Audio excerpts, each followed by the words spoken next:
talk to me about then the drugs and how they play in this. Totally. So when it comes to our appetite, hunger, and that sort of thing, it's a very, very complex system of a variety of satiety hormones. And actually, on the hunger appetite side of it, it's really only one hormone, ghrelin, which is the main one that comes from our stomach that tells us we are hungry, you need to eat. I always remember ghrelin as if your stomach's growling, so grr, that means ghrelin's being released. Makes sense. Gremlin. Right? Exactly. So, and then on the satiety hormone side, there is so many different mechanisms and ways that our body regulates that and how it all kind of interplays and intersects with other aspects of our biology. But when it comes to the medications, what we have primarily found and have been really having great success with is what we call the incretin hormones, or the GLP-1 receptor agonist is kind of the more common name people know.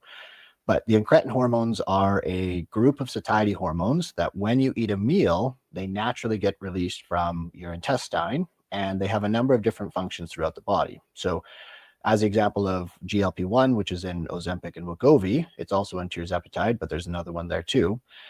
What it first does is it goes to your pancreas, and I always describe it as like it massages your pancreas and helps it to produce a bit more insulin. That helps to bring your insulin level or increase your insulin levels, which helps to regulate your blood sugar.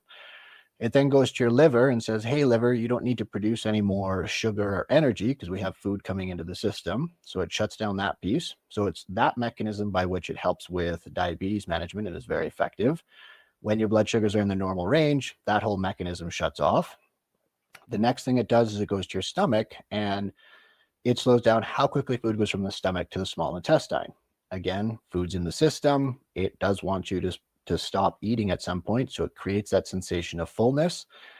The final thing it does is it goes up into the brain, and it's working in the hypothalamus and the reward centers of our brain. So the hypothalamus is kind of like your thermostat of the body. It wants to keep everything in balance and make sure that, you're not running too hot, your blood pressure is not too high.